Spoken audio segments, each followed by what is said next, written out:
Bismillahirrahmanirrahim. Assalamualaikum warahmatullahi wabarakatuh. Alhamdulillahirrabbilalamin. Allahumma salli wa sallim ala Sayyidina Muhammad wa ala alihi wa sahbihi ajmain, amma ba'du. Bapak bersama teman-teman yang menamakan dirinya Orkestra 100 Pecandu. Tepuk tangan dulu buat mereka. Yang dulunya pernah menjadi korban narkoba, pernah terpuruk. Kenapa terpuruk? Punten maaf sekali ya, nyon sewu. Salah satunya faktor pola pengasuhan. Itulah mengapa sekarang kita berjibaku untuk bagaimana caranya memperbaiki pola pengasuhan atau parenting kita ya. Tentu parenting yang kita idolakan sebagai uswatu hasanah yaitu prophetic parenting. Parenting pola pengasuhan ala Nabi SAW ya. Kalaupun hari ini ada judulnya ya neuroparenting, karena hari ini mau diperkenalkan kerja otak. Ya. Baik, kita mulai. Neuroparenting untuk menguatkan akidah. Ya, jadi ada istilah neuroparenting, ada istilah akidah di judul ini, dan ada istilah era digital. Ini judul yang kasih panitia. Ya, ini judul berat sebetulnya ya. Tetapi izinkan kami sharing tentang judul ini dengan gaya edukasi entertainment. Jadi kalau dibilang ilmu tentang otak, ya manusia ini seluruh badannya Allah ciptakan otak. Terus kalau istilahnya neuroparenting itu sebetulnya diartikan pola pengasuhan yang berdasarkan kerja otak manusia. Ya. Gimana sih otak manusia bekerja? Ini dia kerja otak manusia, ini dia. Iya, jadi Allah menciptakan ada otak besar dan ada otak kecil, ya. Nanti terbagi dua tuh, belahan kanan, belahan kiri. Dan kemudian kalau kita belajar lagi otak lebih lanjut, ya, seperti ini nantinya, bahwa otak manusia kalau dilihat dari samping kiri, ini ada otak besar, ada otak kecil. Kemudian kalau dilihat dari atas, dia terbagi dua, Bapak Ibu. Ya, ada bagian kanan dan bagian kiri. Ini tengah-tengahnya itu memang tidak tersambung otak itu. Jadi kanan kiri tidak ada sambungannya, nanti di tengah ada sambungannya. Nah, di dalamnya ada yang dinamakan neuron. Jumlahnya banyak, ya Allah, 100 miliar. Satu neuron kerjanya kayak satu komputer yang tercanggih di zamannya. Ya. Nah, Ica umur 20, Ica juga punya 100 miliar. Tapi otak saya dengan otak Ica lebih canggih otaknya Ica. Betul, ya? Kalau saya lebih tangguh. Ya, kenapa canggihnya? Karena otak zaman sekarang ini dikatakan ini tadi ya, satu neuron cara kerjanya seperti satu komputer yang tercanggih di zamannya. Ya, apa canggihnya? Kemampuan menyimpan data, kemampuan mengolah data, kemampuan menganalisa data. Mereka lebih canggih. Ya. Untuk itu stop untuk melabel generasi baru dengan label yang buruk, yang disebut generasi mecin lah, generasi galauers lah, generasi rebahan lah, generasi stroberi lah. Untuk berikutnya stop untuk melabel mereka negatif, label mereka yang positif. Mereka semua ini bahkan anak-anak kita yang sedang dididik di SD Budi Mulia Muhammadiyah adalah generasi Robbani. Tepuk tangan dulu. Mereka generasi Qurani. Saya aja suka malu lihat anak ya SD udah hafal Quran. Iya, usia muda, makanya mereka generasi Qurani. Karena apa? Karena otaknya lebih canggih. Jadi otak ini, satu neuron tadi punya kabel-kabel yang banyak di pinggir-pinggirnya. Dan mereka akan tersambung-sambung. Ya, tersambung-sambung, nanti tersambung-sambung. Nah, tapi sambungannya tidak menempel secara fisik. Nanti yang menyambungkannya ada yang disebut neurotransmitter ya. Nah, ini kita lihat tuh. Zat kimia, dia bagaikan lem keluar ya. Seandainya ini tangannya Bapak Ibu itu kabel saraf tadi, ini dari ujung-ujung jari keluar lemnya atau zat kimia yang namanya neurotransmitter. Ya, luar biasa sekali. Ya, keluar saking cepatnya keluarnya itu ya, dia bentuknya listrik. Jadi di otak kita ada listriknya. Otak kita ini satu neuron tadi 20.000 sambungannya maksimal. Kita saja 4 udah susah Bu, Pak. Ya enggak? Itu otak kita, coba lihat, kita lihat kerjanya otak. Allahu Akbar. 1 detik 2 juta sambungan. Apabila kita melihat dari mata, mendengarkan dari telinga, merasakan dari ujung rambut sampai ujung kaki, menghidu lewat hidung, ya, mengecap lewat lidah, tertangkap 1 detik 2 juta. Baik yang diperhatikan, agak-agak diperhatikan, tidak diperhatikan, kalau tertangkap oleh permukaan tubuh kita, masuk ke dalam otak kita. Seperti itu otak kita. Kita ini sambungannya kalau baru pertama kali dia masih tipis. Nah, begitu juga pelajaran nanti. Itulah kenapa metode pembelajaran ada pengulangan, repetisi, murojaah. Kenapa? Agar sambungannya semakin tebal. Kalau sambungannya semakin tebal, semakin diingat atau ingatannya semakin kuat. Ini kerja otak. Pada saat kita mengatakan bahwa apa yang dilihat, apa yang didengar, ya, nah kita lihat nih, apa yang dirasakan, apa yang dikecap masuk dalam otak kita. Ya, inilah kerja otak. Inilah yang mau kita isi di otak anak-anak, ya, tentang sesuatu yang banyak manfaatnya. Tentunya harus ada dasarnya, yaitu apa? Akidah. Ya, bisa jadi Bapak Ibu sudah perlu kerjasama dengan Bapak Ibu guru. Itulah Bapak Ibu memasukkan di dalam sebuah sekolah, entah di Budi Mulia Muhammadiyah atau di sekolah Islam lainnya. Ya, sekali lagi ya, apa yang dilihat, apa yang didengar. Inilah mau kita masukkan otak kita sebagai orang tua, juga otak pasangan, ya, juga otak anak-anak, otaknya Bapak Ibu guru. Ya, tentu nggak bisa cuma 1 hari dimasukkan, harus berhari-hari, berminggu-minggu, berbulan-bulan, dan terus-menerus. Hari ini saya cuma mau kasih tahu tempatnya di mana itu pendidikan masuk, di mana itu otak itu masuk, ya. Nah, kemudian dia akan menjadi sebuah perilaku dikala, ya, dari otak ini ada namanya sistem saraf yang jalan di badan. Sistem saraf kerjanya kayak kabel listrik, ya, dan dia nanti membawa pesan. Nah, jalan lewat tulang belakang dulu, nanti dari tulang belakang ke seluruh tubuh. Itu jalan listrik ini. Ya, jadi apa yang diisi otak kita nih, manusia ini, nanti akan jalan pesannya lewat sistem saraf sehingga membentuk perilaku, membentuk perangai, membentuk sikap. Ya, jadi mengapa kita harus masukkan ilmu di dalam otak kita agar pesan ilmu ini atau prinsip-prinsip ilmu, ya, akidah ini masuk di dalam otak kita. Jangan anak kita terus ya, kita dulu nih, ya, kita nih sebagai orang tua, sebagai Bapak Ibu guru ini masuk di sini dan jalan, sehingga sikap manusia ini betul-betul terikat dengan sebuah landasan, makanya disebut akidah, yaitu ketauhidan pada Allah Ta'ala. Ya, ini harus dimasukkan ini. Begitu juga turunan kita, harus kita masukkan di dalamnya. Maka sekali lagi kita mau sama-sama mengukir apa yang ada di otak diri kita, ya, dan juga tentu anak turunan kita. Ya. Berikutnya, sebelah mana sih Bu Aisyah yang bagian nanti isinya ilmu pengetahuan, ya, prinsip-prinsip kehidupan, akidah, ketauhidan, ya, nasihat, sirah, ini yang warna merah yang di belakang jidat kita, di belakang dahi, ya. Ini tempatnya, ya, pengetahuan, tempatnya prinsip-prinsip kehidupan, tempatnya nasihat, bahkan tempatnya pengalaman ini masuk di sini. Yang berikutnya, warna putih ini di dalam neuron di sini sudah ada isinya dari Allah. Sudah ada isinya. Ya. Jadi kalau kita beli gadget, ada fitur atau program dari pabriknya. Nah, itu sama seperti yang tadi, yang warna putih-putih ini. Ya. Terus kalau kita beli gawai, kita masukkan program, betul? Nah, itulah yang seperti warna merah. Ya. Kalau dikatakan seorang anak bagaikan kertas putih, nanti orang tuanya yang mewarnai, itu yang warna merah. Ya, bagian situ. Yang selebihnya sudah ada isinya, sudah ada isinya.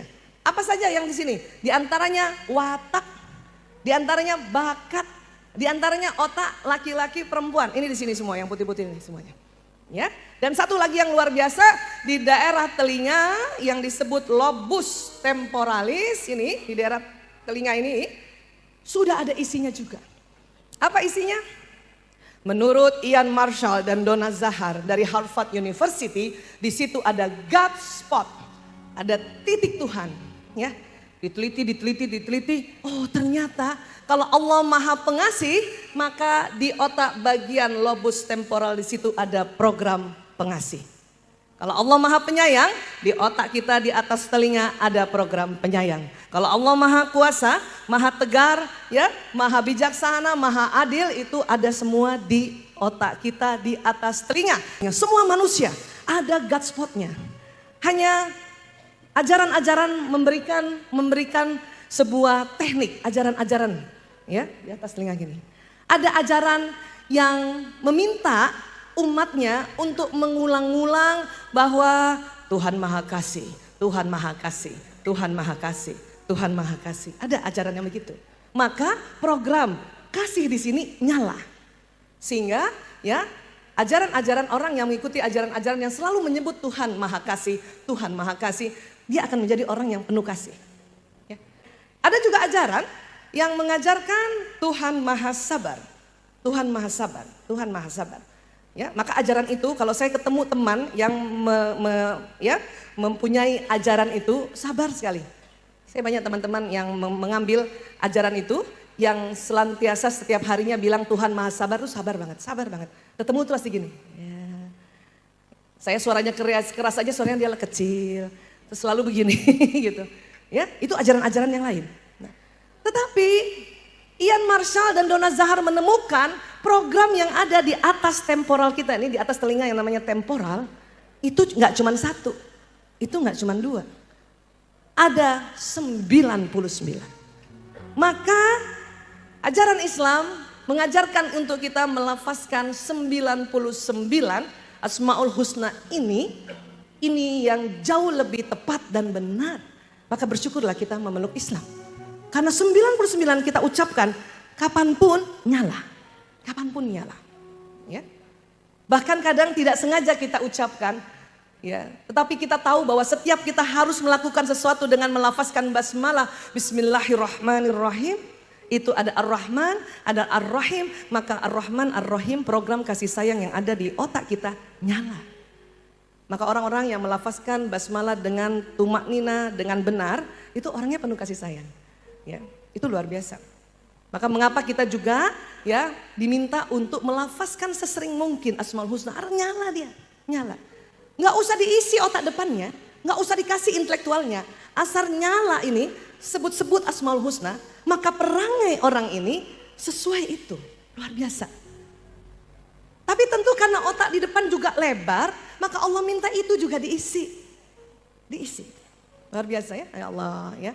Maka mengapa juga kalau kita masukkan ananda kita ke sekolah Islam, diharapkan kesehariannya, mungkin ada program yang dicanangkan sekolah, sadar atau tidak sadar, senantiasa melafazkan lafaz Allah dan Asmaul Husnanya, ini nyala yang di sini. Masya Allah. Ya, itu pentingnya kita masukkan sekolah anak kita di sekolah Islam. Ya, tentu melafazkan Asmaul Husnanya lebih banyak, lebih sering dibanding ya sekolah yang bernuansa lain, ya kan? Iya, saya kan pernah sekolah tidak di sekolah Islam, baru SMP, SMA saya sekolah Islam. Itu saya, rasalah beda banget. Ya, mungkin saya kalau tidak masuk sekolah Islam saat itu tidak bisa berdiri di sini. Mungkin juga menjadi dokter narkoba, tapi dokter narkoba yang di tempat rehabilitasi aja nggak bisa masuk di sini. Ya, karena kebesaran Allah. Karena saya juga senantiasa ya selalu mau untuk melafazkan lafaz-lafaz Asmaul Husna ini, maka nyala tanpa terasa di otak saya sehingga jalan membentuk perilaku saya, dan saya juga nggak rasa kalau bisa punya teman sebanyak ini. Masya Allah, tepuk tangan buat teman-teman semuanya. Nggak pernah tahu saya. Memang nggak sengaja untuk seperti ini, hanya mencoba untuk melafazkan dan mengikuti apa yang Allah minta. Ya. Inilah makanya mengapa kita di sini nyala, di sini diisi, Allahu Akbar. Oke? Nah, berikutnya. Sekarang, di mana sih yang disebut akal? Di mana sih yang disebut intelektual? Ini yang di depan ini. Kita sebutnya prefrontal cortex. Tadi yang merah ini keseluruhan agak jauh ini, tapi paling depan lagi inilah tempatnya akal. Ya, agak ke belakang nanti muncul di sini terekamnya peristiwa-peristiwa kehidupan. Kalau agak depan lagi, nah disinilah nanti ya tempatnya Orang tua membantu anak untuk mengisi prefrontal cortex dengan mengaji dan mengkaji apa yang Allah mau, agar ya neuron yang terkoneksi di sini ini akan membentuk memori prinsip-prinsip kehidupan, dan prinsip dasarnya itu adalah akidah. Ya, akidah di sini. Nah, seperti itu. Terus gimana dong? Akidah Islamnya itu apa? Ini akidah Islamnya.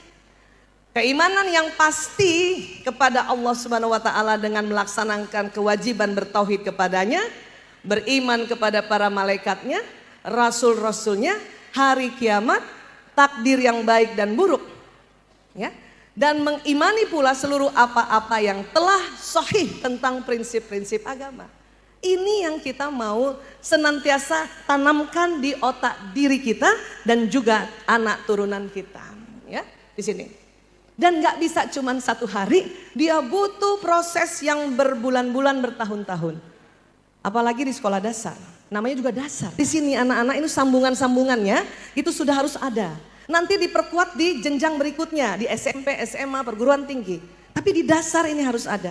Bahkan sebelum dasar ada namanya kindergarten, taman kanak-kanak, itu sudah mulai ada juga. Ya.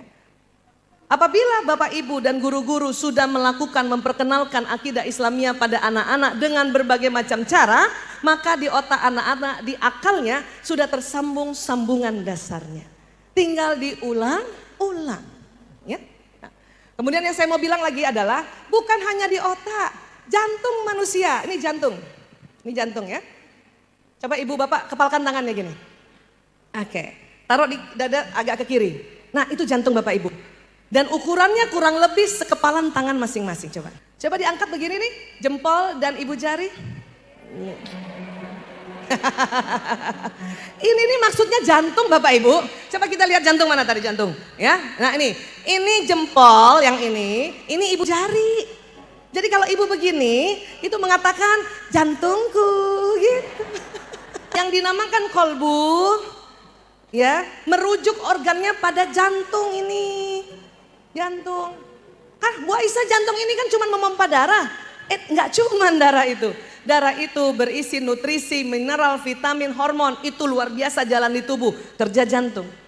Tapi ditemukan berikutnya tahun 1991 oleh Dr. J. Andre Armour dari Montreal, Kanada. Apa ditemukan? Ternyata di serambi kanan jantung manusia ada neuron yang jumlahnya 40.000. Kalau tadi di otak 100 miliar, di jantung 40.000 ibu. 40.000 komputer ada di jantung masing-masing. Ya. Dan ini juga akan membuat ya sambungan-sambungan di jantung kita nih. Sambungan-sambungan nyala. Jadi pada saat kita belajar sesuatu, bukan hanya di otak tersambung, di jantung juga tersambung. Pada saat kita mengaji dan mengkaji, bukan hanya di otak tersambung, di jantung juga tersambung.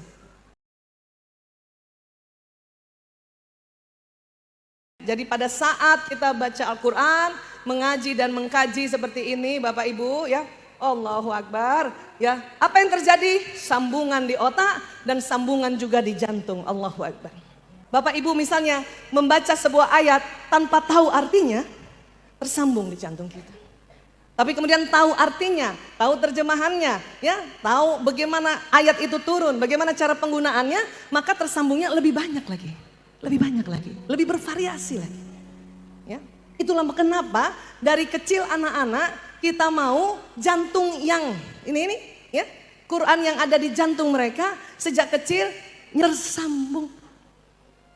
Karena kalau tidak, belum sempat kita sambungkan ya suara Tuhan itu, kemudian belajar pelajaran lain, bahkan ya nauzubillah min zalik, misalnya masuk ke sebuah sekolah yang bertentangan ajarannya, kalbu tadi, sambungan Al-Quran bisa tertutupi dengan sambungan pelajaran lain. Ini yang mau kita getarkan. Maka ada istilah juga suara kolbu. Kenapa? Karena otak suka iseng. Otak nih iseng karena di tengahnya ada otak emosi. Iseng otak ini. Anak-anak sudah dikasih tahu di dalam otaknya. Nah, kerjakan sendiri ya. Karena Allah Maha melihat. Sudah masuk ya? Ya, masuk sini. Masuklah di sini. Tapi kemudian otak emosinya mengatakan karena dia takut salah, takut nilainya buruk. Ini otak emosi di tengah ini. Otak emosi mengatakan sama anak kita, kalau nggak tahu nyontek aja, mumpung gurunya nggak lihat. Karena ada sih emosi. Ada ya otak emosi di tengah otak manusia. Tapi kolbu langsung ngomong sama otak, ya jangan, Allah maha melihat, Allah maha melihat. Begitu sebetulnya. Karena antara jantung dengan otak ada jalur khususon ke sana. Makanya anak-anak akan dengarkan suara kolbu itu. Ya, tapi kalau tegang nggak bakal dengar.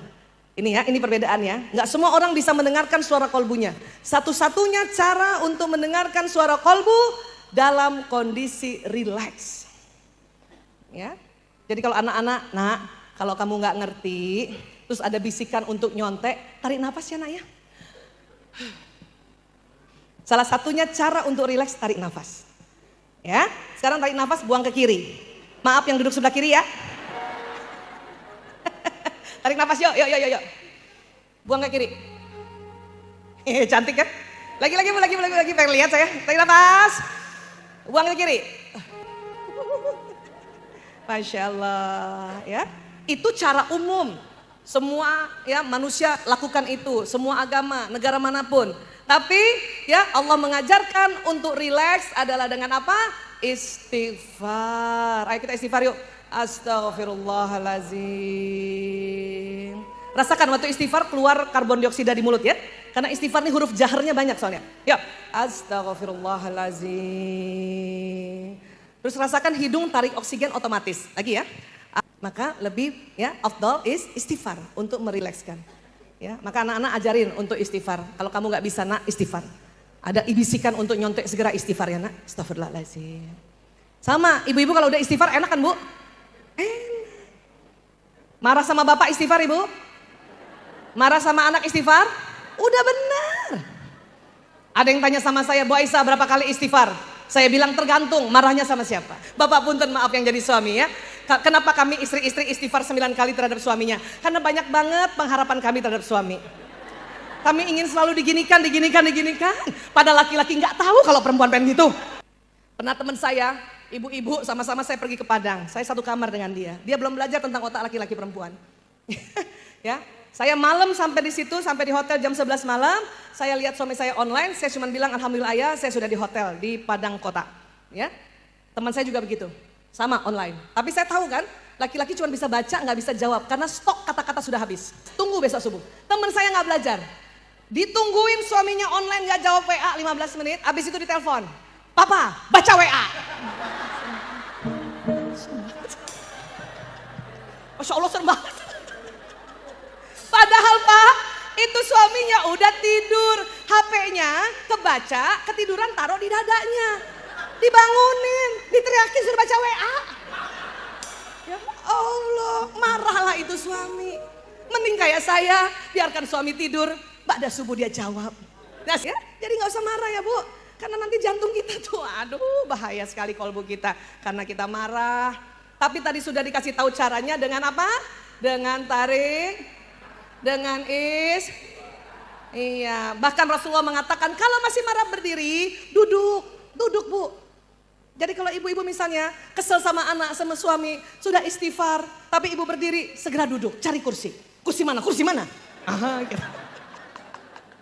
Lebih afdal lagi duduk di lantai. Karena rupanya ya energi kemarahan kita, kekesalan, kejengkelan, kesedihan akan ditarik di gravitasi bumi Bu. Bahkan kata Nabi, masih marah duduk, rebahan. Saya sering begitu Bu, rebahan di lantai. Memasukkan ilmu di otaknya anak-anak perlu waktu, perlu situasi kondisi. Kalau anak kesel, marah, susah masuk di sini Bu. Kenapa? Karena ada yang namanya batang otak. Saya kasih lihat yang namanya batang otak ya Bu. Ini di kepala kita ini ada namanya batang otak Bu. Tuh, besar sekali. Ini disebut otak reptil.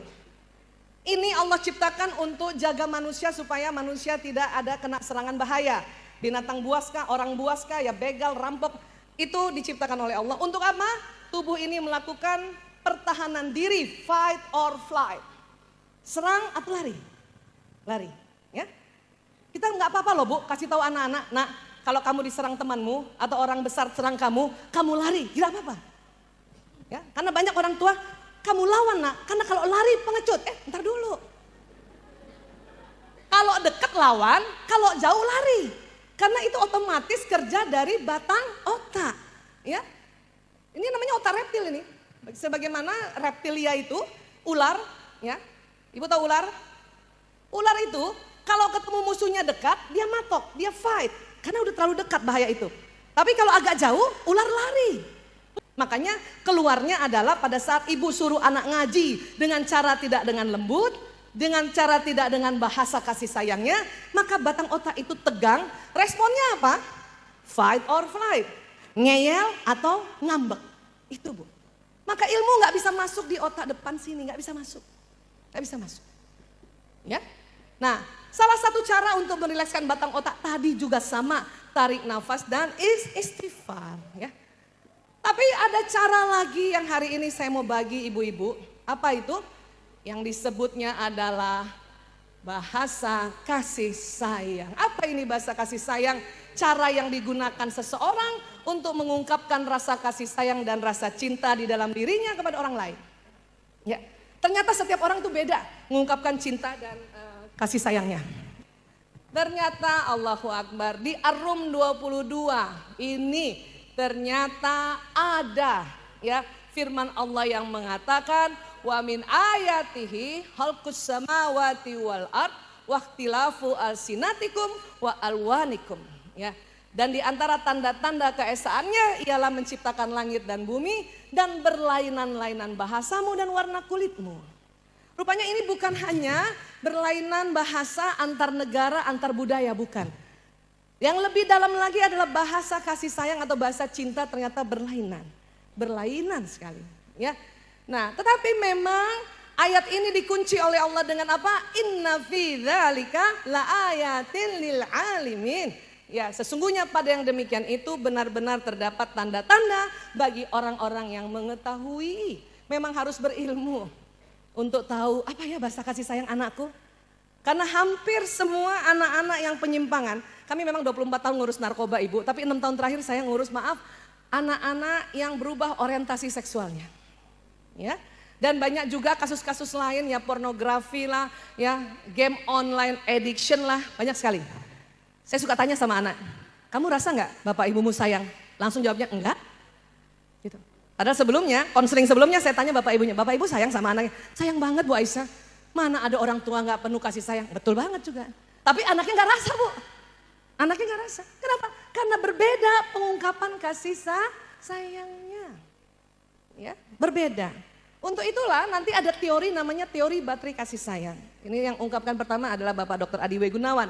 Kata Pak Adi, di otak manusia itu diumpamakan ada 5 baterai Bu. 5 baterai. Rasa aman dan nyaman seseorang berbanding lurus dengan isi baterai kasihnya. Artinya baterai yang di otak manusia apabila cukup chargernya maka dia rasanya aman dan nyaman. Aman nyaman tinggal sama bapak ibu di rumah. Aman dan nyaman di sekolah dengan bapak ibu guru. Kalau baterainya terpenuhi, di charge-nya penuh ya. Dan sifat baterai kasih ini adalah harus diisi setiap hari. Paling tidak 3 hari seminggu lah. Atau seminggu 3 kali. Paling tidak. Ya, paling tidak. Bu Aisyah, kalau ini kosong apa yang terjadi? Penyimpangan perilaku adalah indikasi isi baterai sudah mencapai batas kritis minimal. Anak ngejek adik atau temannya, anak bully temannya, ya, pelit banget misalnya gitu ya. Ngambek itu berarti baterainya sudah mulai lowbat. Di mana sih baterai ini? Ini ada di otak bagian parietalis. Diumpamakannya seperti itu. Ya. Karena tadi di otak kita ada listriknya, ingat Bapak Ibu di otak kita ada listriknya? Iya. Jalan listrik di sini tahu ya? Nah, berarti kalau kita nasihatin anak, terus anak itu enggan melakukannya, bahkan dia membantah, bahkan dia berteriak pada kita, berarti baterai di otaknya lowbat. Paham ya Bu? Jangankan anak-anak, kita semua ada. Seorang istri duduk-duduk di meja makan, tahu suaminya datang, dengar mobilnya atau motornya, terus males banget menyambut, yang biasanya tadinya menyambut di pintu, bukakan pintu, udah senyum. Ini males sekali, itu berarti baterai sang istri lowbat Pak. Gak ada listrik ke badannya, sehingga jalan aja untuk buka pintu, suruh orang. Pak, buka pintu. Udah ngomong gak susah banget ya. Terus begini, ngeliatnya udah begini.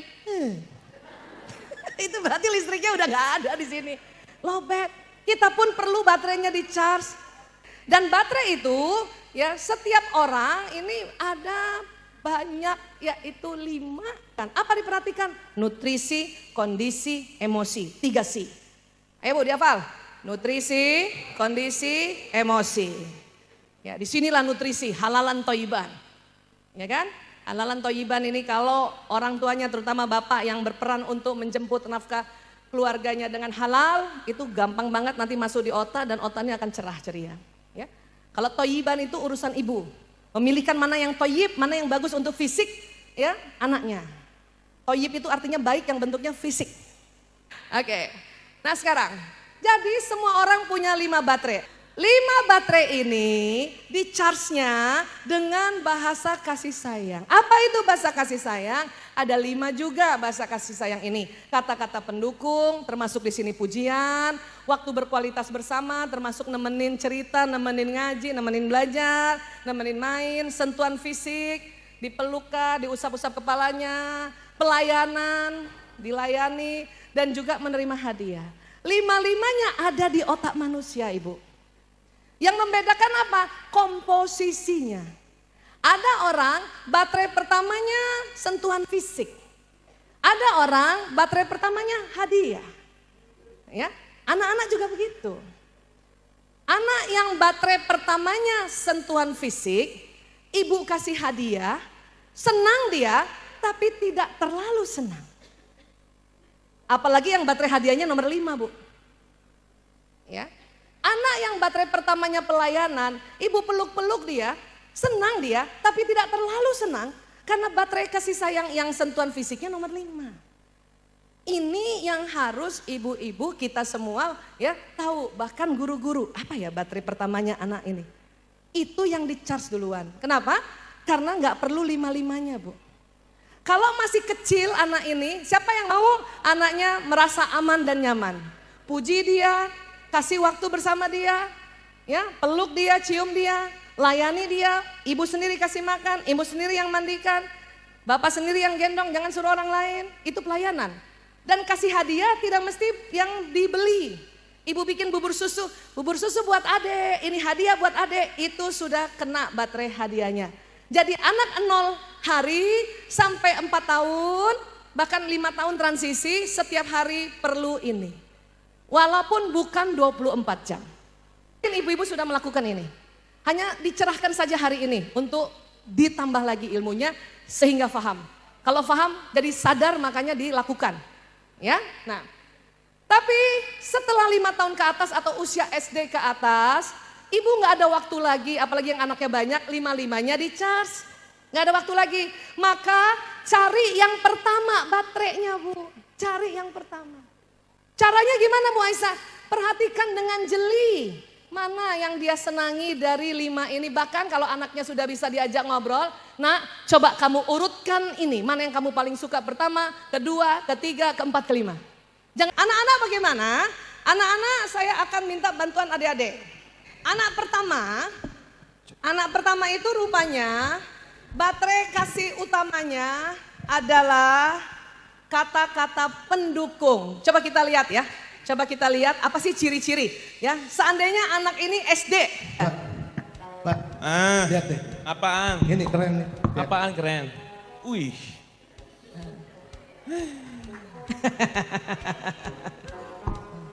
Saya jago main yoyo kan? Apa jagonya gitu doang? Ini yoyo tadi. Jago kan? Enggak, biasa aja. Ayah dulu, lebih jago lagi. Itu dilempar sama planet Mars. Biasa aja itu. Biasa. Ya. Gue juga. Oke.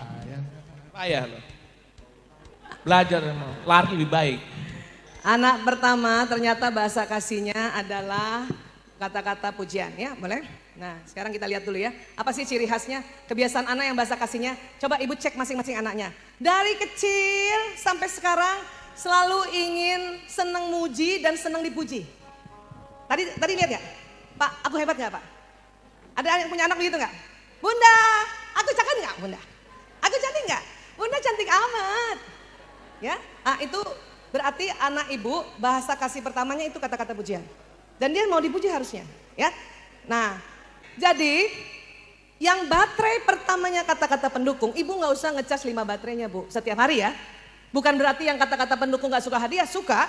Tapi bukan yang setiap hari, setiap hari itu kata-kata pendukung. Satu saja baterai itu sudah nanti nge-charge semuanya Bu. Paham ya? Baik ya. Apa yang terjadi pada anak yang baterai pertamanya kata-kata pendukung dan low bat, suka ngejek orang lain. Tadi yang dia banggakan adalah bermain memang.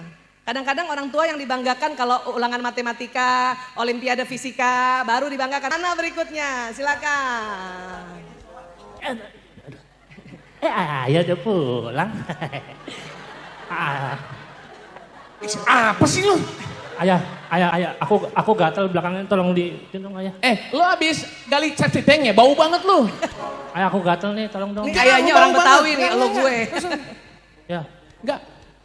Lu main di lagi bis bongkar safety tank, bau banget lau. Ente bau banget. ya. Ya. Mandi dulu sana. Ya. Anak yang baterai pertamanya sentuhan fisik, ini senang sekali memeluk duluan atau mencium, mencolek orang tua kakak. Siapa yang punya anak begitu dari kecil selalu dia yang dulu meluk. Itu kemungkinan besar baterai pertamanya adalah physical touch dan dia kepengen dipeluk ibu.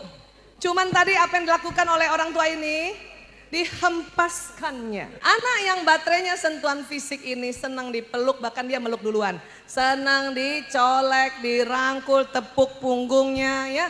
Jadi sewaktu kita tahu dia baterai pertamanya sentuhan fisik, ibu dalam sehari minimal 1 kali meluk.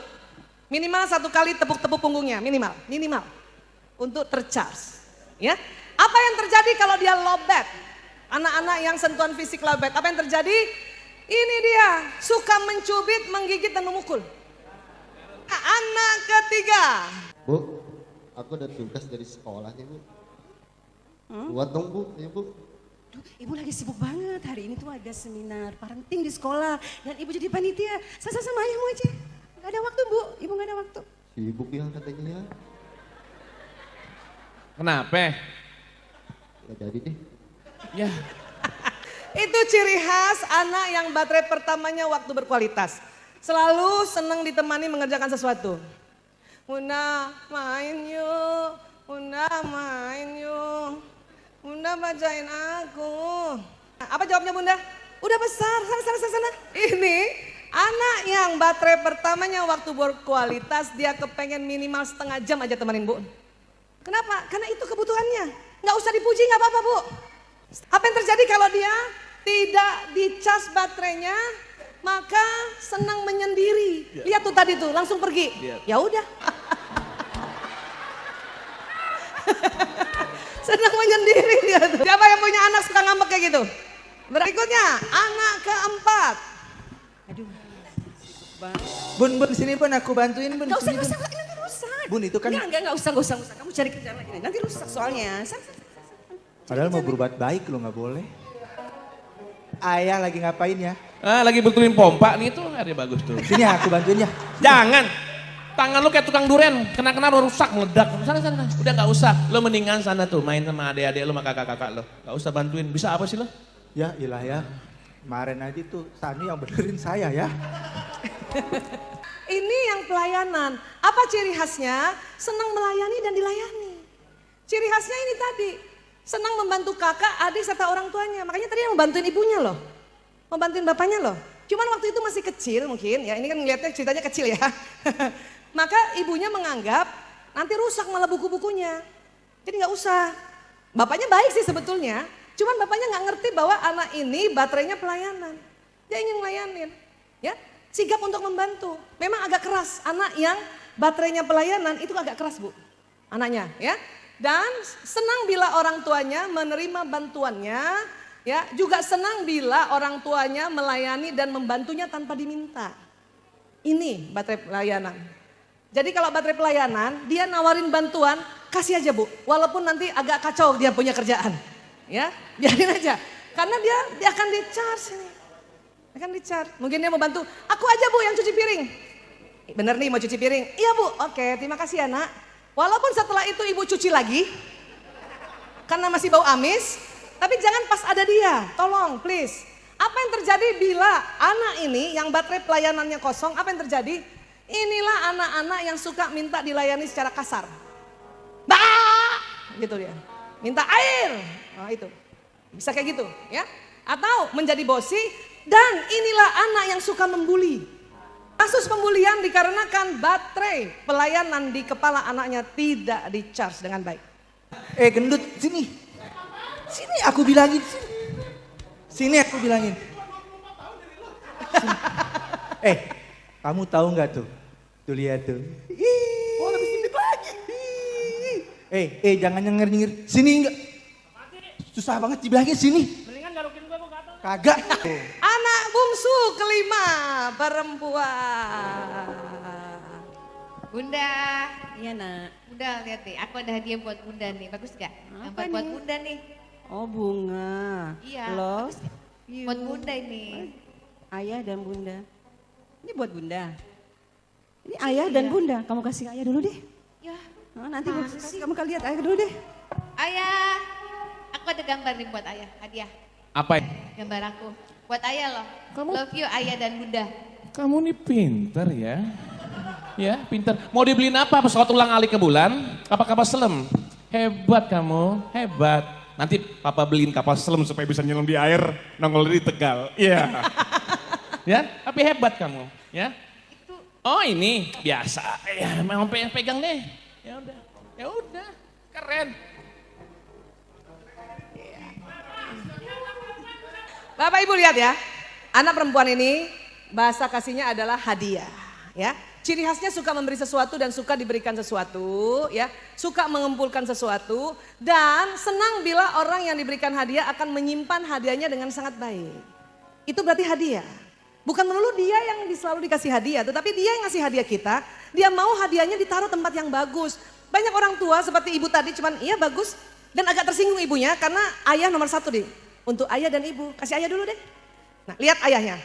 Ayahnya juga memujinya. Tapi dia bukan butuh pujian. Betul? Ayahnya juga tadi menepuk-nepuk. Tapi dia bukan baterai pertamanya sentuhan fisik. Ya. Dan ayahnya mau temenin tadi naik kapal selam. Padahal baterainya bukan waktu.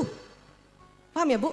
Justru baterai pertamanya hadiah, yang dia perhatikan di mana tadi hadiahnya ditaruh ayahnya. Padahal ayahnya memuji setengah mati. Bukan itu kebutuhannya. Sementara yang tadi dilakukan ayahnya itu kebutuhan kakak-kakaknya tadi. Yang pujian, sentuhan fisik, pelayanan, dan waktu.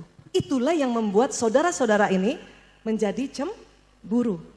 Karena bukan baterainya dikasih dan bukan kebutuhan utamanya dikasih, padahal itu kebutuhan yang lain. Itu sering terjadi pada kita karena kita tidak tahu bahwa Allah menciptakan 5 baterai di kepala tetapi komposisinya beda-beda. Karena baru diteliti juga 5 tahun terakhir. Yang bahaya apa? Yang bahaya adalah dikala ya mereka nanti baterai hadiahnya tidak terpenuhi. Ini kan hadiah nih ya. Nih baterai hadiahnya terpenuhi. Walaupun itu tadi cuma kertas doang loh Bu. Gambar kembang tadi. Love you ayah ibu gitu. Dia cuma kepengen taruhlah di lemari kek. Jangan asal bagus aja. Apa yang terjadi kalau dia tidak terpenuhi? Inilah jadi anak yang sangat pelit dan tidak suka berbagi. Enggak ah, enggak mau ah. Kakak kan punya sendiri. Enggak mau ini kan baru. Enggak mau ntar jatuh lecet. Enggak mau. Enggak kak, enggak ah. Enggak mau ah. Ih kakak gimana Pelit sih? banget. Aduh Pelit apaan banget. sih? Kok pada ribet? Pelit Ih. banget. Pokoknya kalau ada anak yang pelit banget itu berarti baterai hadiahnya kosong. Dan apa yang terjadi? Yang terjadi bila ya baterai kosong, kasih sayang kosong dalam waktu yang lama. Kalau tadi kan waktu misalnya cuma sehari, 2 hari, seminggu. Tapi bahayanya waktu yang lama maka akan terjadi penyimpangan perilaku yang ekstrim. Di luar rumah banyak musuh. Ya Allah, narkoba, free sex, pornografi. Kemudian apa lagi? Bully, judi. Wow, banyak sekali ya. Dan tawuran dan satu lagi tadi LGBT. Ya. Ini yang bahaya. Dikala mereka kosong berkelamaan, TK kosong, SD kosong, mungkin masih belum bisa mereka keluar dari rumah. Tapi SMP, maka dia akan keluar dari rumah. Pada waktu yang salah, ketemu orang yang salah, dapat cara yang salah untuk mengatasi masalah mereka. Ya, di sini saya mau kasih lihat sedikit, karena kami memang bergerak di bidang narkoba, maka kami harus kasih tahu. Ya. Rut, sini Rut. Gue punya PR baru nih. Dai. Mana nih? Tadi sama lu? Lu bawa siapa? Ini siapa nih? Lu bawa siapa? Lu banyak banget pasukan lu. Nih diem aja sini. Sini. Jo amat. Nih. Lu pada kenapa sih muka lu pada murung gitu? Ya biasa lah, di rumah nggak enak, nggak asik ya? Ya kan? Nih, gue tahu. Apaan? Biar muka lo pada happy gue punya geblek. Apaan tuh? Udah deh, jangan tawarin aneh-aneh sama adik-adik gue.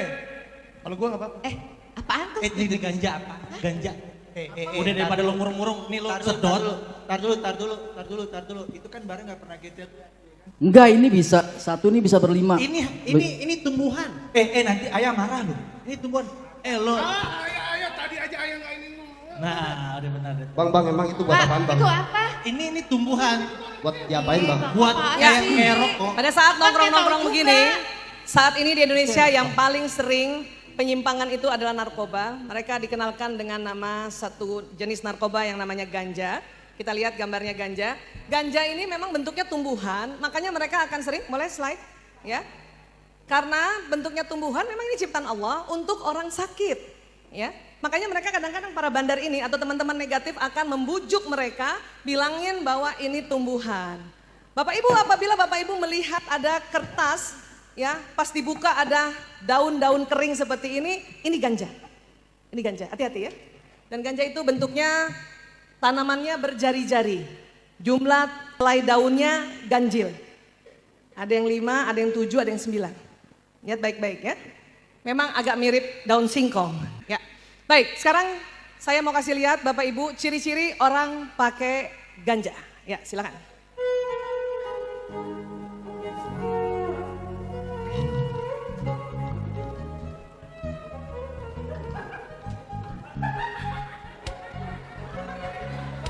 Orang pakai ganja suka ketawa-ketawa sendiri baru nggak ada yang lucu.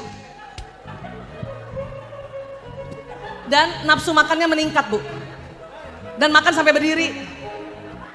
Ya. Jadi ketawa-ketawa, Bu. Dan matanya bengkak. Sini merah, matanya merah semua, Pak. Bengkak, atas bawah bengkak. Makanya kadang-kadang kayak orang abis nangis gitu. Ya, tapi ketawa-ketawa. Orang nangis kan sedih, ini ketawa-ketawa. Ya. Bisa ketawa-ketawanya kalau ganjanya terus menerus itu bisa 2 jam, 3 jam kalau terus menerus.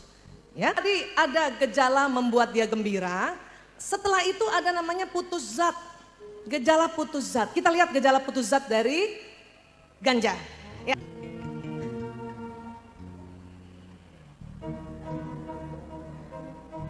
Mereka bengong, ya, mereka lemes gitu ya, bingung, ya, boleh slide dulu. Terus mereka juga kadang mulutnya kering ya, kadang. Dan yang paling bahaya sebetulnya dampak dari ganja adalah ini.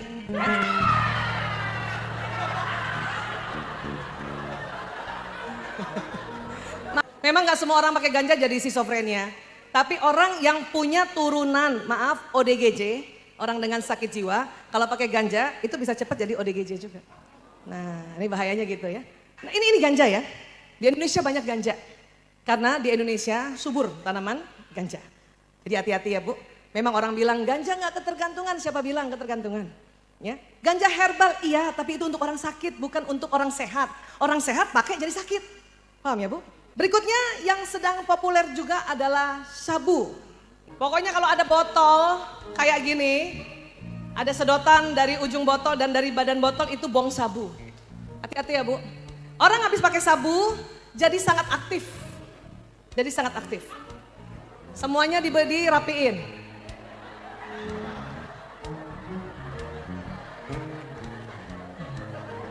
Atau bengong kayak gini, gigit-gigit jari, Bu. Kalau misalnya nggak pakai jilbab, anak perempuan misalnya pakai, rambutnya gitu-gitu di ujung-ujungnya, gitu. Ya kayak gitu tuh, Bu. Gigit-gigit jari. Ini orang pakai sabu. Dan bisa tidak tidur 3 hari 3 malam. Tidur, tidak makan, betul Ibu? Karena ini stimulansia. Dia nggak mau makan, nggak mau tidur. 3 hari 3 malam. Ya. Oke?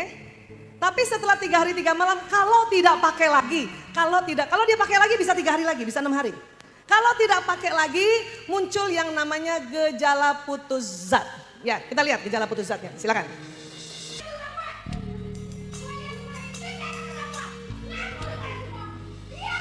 Paranoid, waham curiga. Dia melihat ibu ngomongin dia, padahal ibu nggak ngomongin dia. Ini namanya halusinasi, waham curiga, paranoid. Yang paling bahaya adalah setelah paranoid, depresi.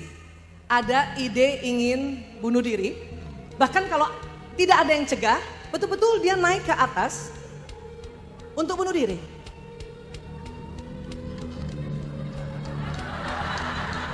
Cuman kecilnya pernah belajar doa, maka dia sempat doa dulu.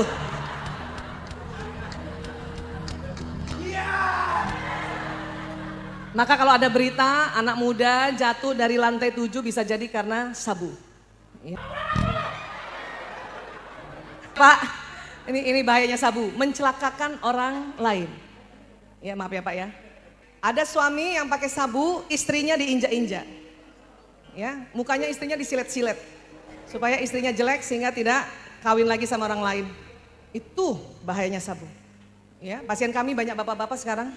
Ya, kalau ibu-ibu yang pakai sabu, anaknya yang diinjak-injak. Itu bahayanya.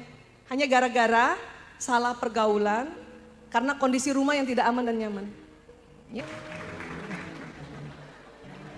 Pernah lihat ini enggak nih?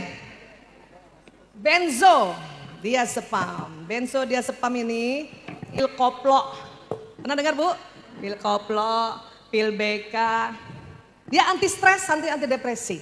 Masih dipakai oleh teman-teman dokter. Tapi dipakainya 3 kali 1 tablet. Penyalahguna pakainya 3 kali 1 papan. Bukan jadi tenang, tapi jadinya bertengkar. Ya, kita lihat aja ini ya. Nah galak nih jadinya. Gejala putus zatnya kita lihat aja ya. Tidur, sesak nafas, gelisah, capek. Ini juga bahaya Ibu. Solvan ya. Lem, kaleng, bensin. Biasanya di daerah banyak yang pakai ini ya Bu. Biasanya maaf anak-anak yang di luar sana yang gak punya rumah. Kenapa sih mereka mau begini? Karena mereka sebetulnya karena gak punya rumah, gak punya kamar, kepengen tidur. Maka dengan dia mencium lem, dia tidur di trotoar, orang lalu ngelalang lewat tidak terasa. Digigit semut tidak terasa, itu yang dia cari. Kasihan mereka. Dan biasanya ya sakit kepala nanti kalau dia sudah seperti ini. Yang paling bahaya adalah mati mendadak karena sesak. Penuh lem di hidungnya ini. Penuh lem di hidungnya. Mati mendadak karena ini. Ya. Hati-hati juga obat batuk kering. Yang punya obat batuk kering di rumah harus taruh di tempat yang tidak terjangkau anak-anak. Ya, obat batuk kering apapun mereknya. Bahkan sering sekali anak-anak menggunakan yang sasetan. Ini memang obat batuk, minumnya 3 kali 1 saset. Ini mereka pakai 3 kali 10 saset. Memang batuk keringnya hilang, tapi bengak kayak tadi. Narkoba ini semakin hari semakin naik, harganya semakin naik. Maka akhirnya yang tadi anak baik-baik, mereka jadi anak yang punya ya penyimpangan-penyimpangan kriminal. Kita lihat ya, sebelum nanti saya minta moderator memandu untuk tanya jawab, kita lihat dulu bahayanya narkoba karena dosis meningkat. Ya, silakan. Pertama adalah ya, dia menjual barang. Boleh slide? Ya. Barang. Oke.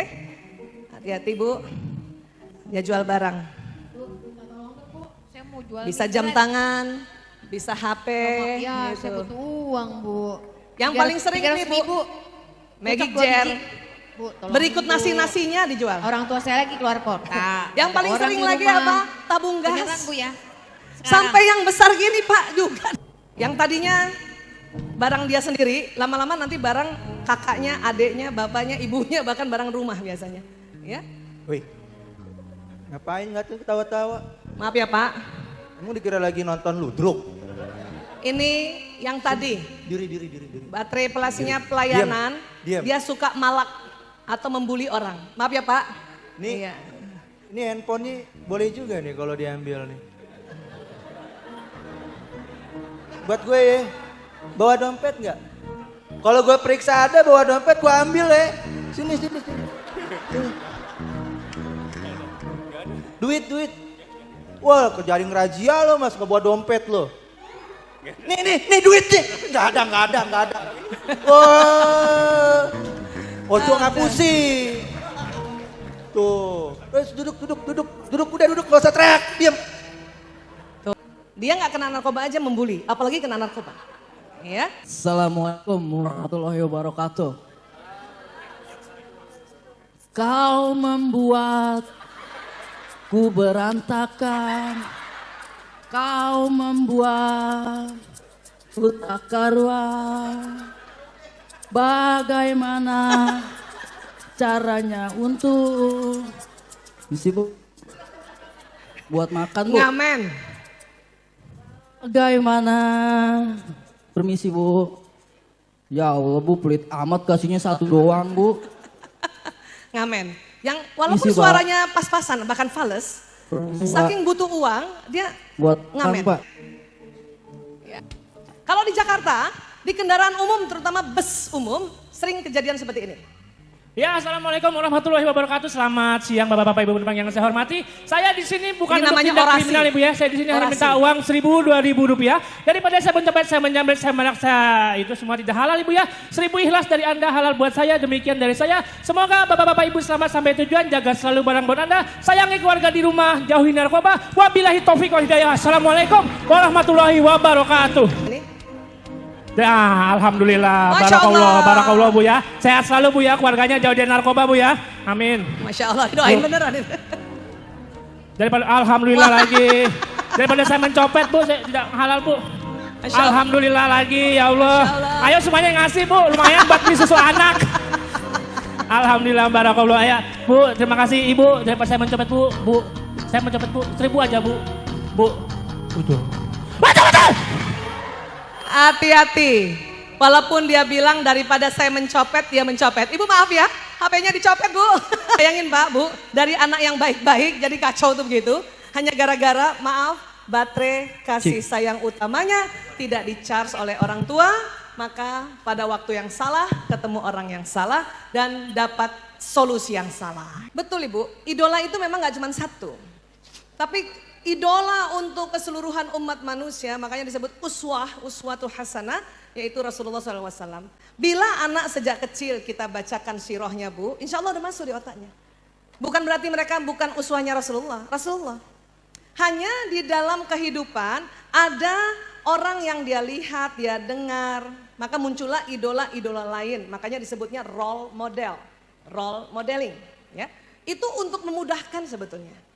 Memang sih kita mau anak-anak orang tua jadi idola ya. Hanya sejauh mana anak-anak melihat kita membuat aman dan nyaman. Kalau seorang ibu dengan banyak belajar parenting ya, membuat dia aman dan nyaman, percayalah orang tuanya idola kok. Cuman gak usah diomongin. Terus apakah anak-anak punya idola ya? Bintang-bintang sekarang itu hanya idola sesaat. Ya. Tolonglah juga ibu, bapak, pakai bahasa kasih tadi ini. Contoh misalnya nih ya, boleh minta slide ya. Anak-anak yang kata pendukung baterainya, nih cara pakainya ya. Tolong sekali berikan kata-kata pendukung pada Ananda pada saat akan baca Quran atau belajar. Dan juga setelah baca Quran dan belajar. Puji dia, puji. Anak yang baterainya pujian, itu ibu nggak temenin nggak apa-apa, yang penting tolong puji. Ya, tolong puji. Habis belajar juga puji. Ya, nggak usah dikasih hadiah, puji saja. Ya. Berikutnya, yang sentuhan fisik, ini tolong kalau nanti dia mau baca Quran atau belajar, ya, kasih sentuhan fisik. Ananda senang dipeluk, dipangku pada saat baca Quran. Ya. Atau sebelum baca Al-Quran dipeluk dulu, ya sudah baca juga diberikan pelukan. Ini nggak usah dikasih hadiah. Nggak usah dipuji, tapi kasih pelukan, lihat aja baterai keduanya apa, ya. Kemudian lagi, yang waktu berkualitas ini yang biasanya mereka akan minta ditemani. Bapak ibu nggak puji dia, asal bapak ibu temenin dia ngaji, dan dia mengkaji, ini terpenuhi, insya Allah. Ya. Dan buat yang pelayanan, anak yang baterai kasih primernya pelayanan, maka mereka senang bila ayah atau bundanya yang mempersiapkan melayani anaknya. Dia senang lihat gini, bundanya pakaikan kudung, bundanya siapkan Al-Quran, dia senang lihatnya. Apakah ia nanti tidak mandiri? Bukan. Ini kan tidak 24 jam dilayani, dia senang lihatnya. Dia senang, karena sesungguhnya setiap hari dia yang lebih senang melayani dirinya sendiri, menyiapkan dirinya sendiri. Cuman kita nggak pernah perhatikan itu. Ya, ini nih, tolonglah kasih mereka seperti ini, karena ini cara pakainya. Supaya tadi orang tua jadi idola. Ya, yang hadiah, jelas kalau hadiah. Walaupun bukan mainan. Hanya cuman makan bubur atau sekotak susu. Ya, terus kita bilang ini hadiah buat kakak, hadiah buat adik. Sebelum ngaji kah? Atau sebelum belajar? Atau sesudahnya? Atau sebelum dan sesudah? Ini yang nanti mereka akan aman dan nyaman tinggal sama orang tua. Dan gak usah dipekso-pekso bahwa kamu ini aku idolamu loh. Gak usah, dia akan menjadikan kita sebagai idola. Paham Bapak Ibu tentang ini bahasa kasih sayang? Ini yang Rasulullah lakukan kepada anaknya, kepada cucunya. Pertanyaannya tentang inner child. Inner child ini memori masa kecil, ya. Memori masa kecil itu ada di setiap orang, karena orang punya memori di otaknya, ya. Banyak bapak-bapak dalam pola pengasuhan, ya. Bukan si bapak nggak sayang sama anaknya, tapi bapak nggak belajar. Kalaupun belajar, bapaknya punya inner child masa kecil yang luka. Makanya disebut wounded inner child. Mungkin pernah juga lagi, ya seperti tadi tuh. Mau dipuji nggak dipuji, mau dilayani nggak dilayani, itu bisa membuat luka. Ya. Orang yang punya luka masa kecil, tiba-tiba teringat masa kecilnya dan luka, sedihkah, marahkah, kecewakah, segeralah istighfar, perbanyak. Kemudian caranya nih Pak, hadirkan orang yang membuat luka. Kemudian kita sampaikan, ya Allah saya maafkan ayahku misalnya, kalau ada ayah ya yang pernah membuat luka, atau saya maafkan ibuku, sebut namanya. Ya Allah ampuni ayahku, ampuni ibuku, kayak gitu Mas. Ya, ingat lagi satu peristiwa, begitu lagi. Ya Allah saya maafkan ayahku Fulan bin Fulan, ampuni dia ya Allah. Ya, saya maafkan ibuku ya Allah, Fulana binti Fulan, ampuni. Bahkan pun misalnya sekeliling. Ya Allah kakak iparku bilangin aku lebay sebagai bapak ikut-ikutan parenting. Saya maafkan, jadi bapak dulu maafkan. Saya maafkan kakak iparku ini ya Allah, ampuni dia ya Allah. Tadi saya dibisikkan, Bu Aisyah gimana kalau anak-anak ketergantungan gadget? Bu, sekarang gini Bu, bedakan ketergantungan sama kebutuhan. Ciri-ciri ketergantungan. Dalam satu pekan, ya, anak bermain gadgetnya, bermain. Bukan belajar, bukan lagi cari informasi atau cuma nonton YouTube. Terus bermainnya, 1 minggu lebih 30 jam. Baru itu kategori ketergantungan. Mainnya ya. Kalau cuma nonton, lihat IG, ngerjain PR, kerjakan tugas, itu gak kehitung.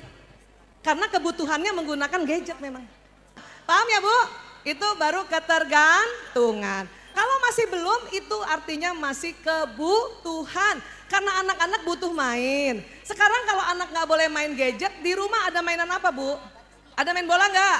Ada main basket nggak? Ada catur nggak? Ada Lego nggak? Ada apa? Disiapkan. Jadi patokannya itu ya Bu ya. Lebih 30 jam baru ketergantungan. Mainnya.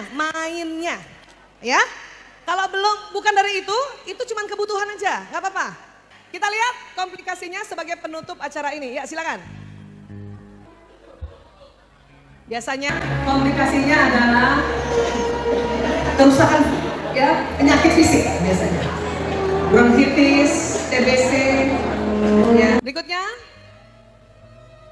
komplikasi mental biasanya apati. Diajak ngomong nggak mau, ya, diajak makan bersama nggak mau, yang tadinya selalu mau sama, ya, keluarganya, dan selalu mau bunuh diri. Ya, menjadi schizofrenia seperti ini. Ya. Yang bahaya adalah ini. Yang kakinya Narkoba apapun jenisnya, dia akan menjadi schizofrenia. Berikutnya, Ya bisa. ya, Dona, belikan saya nanti sate batibul 30 tusuk. Oke. Batibul 30 tusuk. Balibul 20 tusuk.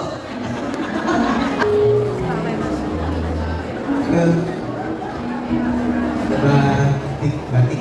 Batibul 30 tusuk. Aku sih batik. Batibul. Batibul. Awal 3 bulan 30 tusuk. Yang balibul yang bawah 5 bulannya 20 tusuk. Hati-hati, narkoba bisa lupa dan membuat memori jangka pendek dan jangka panjang terganggu-ganggu ya. Kurangan ya yang ada pada anak-anak korban narkoba walaupun sudah pulih tidak dipercaya. Mau bersedih, bukan? Masa lu masih nggak percaya sama gue? Mas, nyuri mulu, udah. 2 bulan. Ya, rehab lu 2 bulan gak cukup. Udah deh, sana lo. Gak usah pegang-pegang mahal-mahal, gue aja tuh bola. Pada saat tidak dipercaya oleh keluarga, dia kembali lagi bersama teman-teman tongkrongannya. Ya. Setia, teman-teman setia tuh ya. Makan teman apa di gandung itu masih ada di samping lo. Kurang setia aja gua malu. Penting banget aja diperhatiin. Kembali ke tempat tongkrongannya, pakai sedikit akhirnya overdosis. Dan teman yang tadi memberikan obat, bukannya ditolong, malah dicopet, malah diambil dompetnya dan ditinggalkan. Ini sering terjadi pada anak-anak yang kena narkoba ya. Terakhir. Dok, Ya, maaf dok. kenapa? Saya mau tanya dok, masalah tes saya kemarin dok. Tes HIV ya? Iya dok. Ya, tes HIV kamu hasilnya 3 kali reaktif. Yang pertama reaktif, kedua reaktif, ketiga reaktif. Ini menandakan di dalam tubuh kamu ada virus HIV. Ya, bisa. Ya, kamu mungkin waktu pakai, terutama pakai jarum suntik suka ganti-gantian sama temenmu. Ya, Mungkin. Dokter kasih bohong sama saya. Saya nggak mungkin kena HIV. saya nggak bohong karena HIV itu nggak cuma 1 kali di tesnya 3 kali. Kalau 3-3-nya positif atau reaktif, berarti kamu positif HIV. Saya nggak mau kena HIV dok. Saya nggak mau. Ya, Bapak Ibu, pecandu narkoba beresiko tinggi HIV. Ya, Mbak Adel pribadi dan juga keluarga. Mbak Adel adalah salah satu dari ODA, orang dengan HIV/AIDS. Di tubuh Mbak Adel ada virus HIV. HIV memang menular, tetapi tidak menular lewat bentuk salaman atau minum satu botol bersama 1 gelas. Menular kalau Mbak Adel pakai suntikan, kemudian suntikannya saya pakai, itu menular. Atau Mbak Adel, berhubungan intim suami istri tanpa pengaman. Atau Mbak Adel hamil, kemudian melahirkan lewat jalan bukan sesar, tetapi operasi biasa. Karena siapa tahu waktu operasi biasa belum siap untuk ya proteksi pengamanan bidannya kah atau dokternya seperti kalau misalnya sesar tuh siap kan? Ya, Mbak Adel berapa bersaudara? 6. 6. Ya bu. Yang pakai narkoba? 5. Bapak Ibu, cerita bahwa tadi ada anak 5 pakai narkoba itu betul adanya, termasuk Mbak Adel ini. Ya, Bapak Ibu tahu nggak kayak apa orang tuanya Mbak Adel? Anaknya 6, 5 yang pakai. Kasusnya kayak tadi. Bahasa kasih yang tidak terpenuhi, iya betul? Iya betul. Dan sayangnya yang HIV ada berapa? Banyak ya? Iya. Yang ODA banyak dan akhirnya ada yang meninggal juga. Ya. Bapak Ibu, Masya Allah. Saya lihat persis perjuangannya orang tua Mbak Adel dan juga orang tua teman-teman yang ada di belakang ini. Bahkan orang tua adik-adik narkoba atau LGBT terutama ya. Sekarang di luar sana yang menangis-nangis karena menyesal kenapa anak saya sampai menjadi musuh saya. Namun Allah Maha tahu, Allah Maha memaafkan ya. Maka Allah minta kita untuk tidak memarahinya lagi. Kembalilah menyayanginya. Ya. Doakan. Ibu-ibu mereka saja yang mereka terpuruk mendoakan mereka bisa bangkit lagi. Apalagi bapak ibu yang anaknya masih sangat-sangat sehat. Baik sehat fisik maupun sehat batinnya. Ya. Doa penting sekali. Badan kita ini ada sinyal di dalam tubuh kita. Ada sinyal keluar. Kalau sudah ajarkan anak mana yang baik, mana yang benar, sudah tanamkan akidah, sudah bacakan sirah, sudah kasih contoh yang baik. Selebihnya adalah tawakal pada Allah, berdoa, doakan. Mana lihat ibu anak-anak di sekolah? Ibu lihat? Enggak kan? Sekarang anak-anak ada di mana ibu? Ibu enggak lihat, kecuali yang ikut hari ini. Tapi dengan kekuatan doa ibu, sinyal yang keluar dari luar, ya dari tubuh keluar inilah yang membawa pesan doa kita pada anak kita. Maka sebutlah anak kita pada saat berdoa. Ya. Bapak Ibu sekarang tundukkan kepala dulu, tarik nafas panjang. Seolah-olah ada anak-anak di depan Anda. Tubuh ASI dan guru-guru saya minta hadirkan murid-murid di depan Anda. Tutup mata Anda, hadirkan anak-anak. Rasakan sinyal Anda masing-masing membawa pesan doa. Ya Allah, aku kirimkan Al-Fatihah ini untuk anakku. Sebut nama anaknya Bu satu persatu dan lihat wajahnya. Ya Allah, saya kirimkan Al-Fatihah ini untuk anakku Fulan bin Fulan. Sebut namanya. Untuk anakku Fulana binti Fulan. Sebut namanya anak. Lihat wajahnya yang sedang tersenyum. Kalau semuanya sudah disebut, kirimkan Al-Fatihah. Al-Fatihah. Auzubillahiminasyaitonirrajim. Bismillahirrahmanirrahim. Alhamdulillahirrabbilalamin. Ar-Rahmanirrahim. Maliki yaumiddin. Iyyaka na'budu wa iyyaka nasta'in. Ihdinas siratal mustaqim. Siratal ladzina an'amta 'alaihim ghairil maghdubi 'alaihim waladdallin. Amin ya Allah. Amin ya Allah. Ibu-ibu rasakan anak-anak memeluk ibu. Karena saat ini mereka mendapatkan doa yang sangat tulus dari ayah ibunya. Dan doa itu keluar dari sinyal tubuh bapak ibu masing-masing. Menembus dinding tempat ini. Menembus jarak dari tempat ini. Menuju di mana anak-anak berada. Energi manusia lebih power daripada energi gadget. Energi manusia di atas 4G. Anak-anak kalau pakai gadget itu karena eranya. Biarkan gadget itu menjadi media, hanya ibu atur saja waktunya dengan cara gunakan bahasa kasih utama dan keduanya anak-anak. Ibu rasakan, ibu memeluknya, ibu rasakan. Ibu peluk rasanya, peluk mereka. Terima kasih ya Allah. Ya. Aku serahkan padamu ya Allah, anakku. Dan untuk guru-guru, ya Allah aku serahkan murid-muridku ya Allah. Aku serahkan sekolahku ya Allah. Karena Engkau yang maha segalanya. Ya. Jaga dia ya Allah. Berikan sehat walafiat. Jauhkan dari mara bahaya ya Allah. Ya. Rasakan seperti itu. Tawakal pada Allah. Bismillahirrahmanirrahim. Wala haula wala quwata illa billahil aliyul azim. Amin ya Allah. Amin ya Allah. Kepalkan kedua tangan, katakan amin ya Allah. Amin ya Allah. Amin ya Allah. Amin ya Allah. Tarik nafas panjang dulu Bu. Buang lewat mulut. Lagi, tarik nafas panjang. Buang lewat mulut. Ya, buka mata perlahan-lahan, 1, 2, 3. Ibu, walaupun kita sekedar menunduk, tapi ini bukan menunduk. Kita kirimkan gelombang cinta kita pada anak-anak. Apabila tadi ada air mata keluar, biarkanlah keluar. Karena itu kesungguhan kita. Kalaupun tidak ada keluar air mata, tidak apa-apa. Karena sinyal ibu tetap tembus menemui anak-anak. Yang ada tidak bersama kita, bahkan yang ada dengan kita di sini. Ibu, umur kita nggak panjang. Dan juga nggak usah takut, nanti dia sama siapa kalau aku meninggal. Nggak usah takut seperti itu. Ada Allah. Ada sahabat-sahabat kita yang juga nanti akan jaga anak kita. Ada guru-guru yang jagain anak kita. Karena kita nggak tahu Bu. Bapak Ibu, terima kasih atas kehadirannya di tempat ini. Terima kasih, saya tidak menyangka, saya terharu sekali. Untuk itu sekali lagi Bu Asi, Pak Setiadi, Bapak Ibu semuanya sekali lagi terima kasih. Terima kasih, terima kasih.